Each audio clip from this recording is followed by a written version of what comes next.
आता लग्न करायचं असेल तर त्याआधी मेडिकल टेस्ट झालीच पाहिजे आणि फिटनेस सर्टिफिकेट दाखवणं ही सक्तीचं असणार आहे.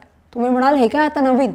हा नियम या नव्या वर्षीपासून लागू केला गेलाय, पण घाबरू नका, भारत सरकारनं हा नियम काढलेला नाहीये, तर ओमानमध्ये सुलतान हैथम बिन तारिक यांनी हा आदेश 1 जानेवारी 2026 पासून लागू केलाय. हा नियम फक्त ओमानमध्ये राहणाऱ्या लोकांसाठीच नाही, तर जे विदेशी ओमानी नागरिकांची लग्न करणार आहेत त्यांच्यासाठी सुद्धा लागू करण्यात आलाय.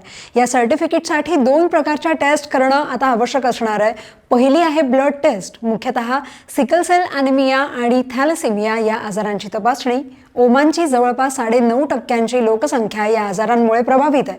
हा एक जेनेटिक आणि गंभीर आजार आहे. आणि दुसरं म्हणजे संक्रामक आजारांची तपासणी, ज्यात पार्टनर आणि भावी बाळाच्या सुरक्षिततेसाठी HIV, एड्स, हेपॅटायटिस B आणि C यासारख्या टेस्ट केल्या जातील. पण हा निर्णय नेमका घेतला का गेला, तर ओमान आणि इतर आखाती देशांमध्ये नातेवाईकांमध्येच आपापसात लग्न लावून देण्याचं जे प्रमाण आहे ते जास्त आहे.